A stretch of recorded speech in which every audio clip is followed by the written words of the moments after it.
நாமங்களை சொல்லி சொல்லி சொல்லி ஆண்டவர் நமக்கு செய்த நன்மைகளை நினைத்து, அப்பா என்னுடைய காரியங்கள் எல்லாம் உம்முடைய கரத்தில் அல்லவா உண்டு சொல்லுகிறார். தேவன் எனக்காய் செய்வார், யாவையும் செய்து முடித்தார். தேவன் எனக்காய் எல்லாவற்றையும் செய்து முடித்தார். அவர் என்னுடைய வாழ்க்கையில கிரகிக்க முடியாத காரியங்களை செய்தவர். ஹல்லேலூயா. நல்லவரே, சர்வ வல்லமை நிறைந்தவர், உமக்கு நன்றி அப்பா, நன்றி அப்பா, நன்றி செலுத்துங்க.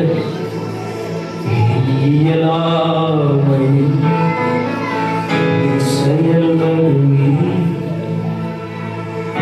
உம் கரம்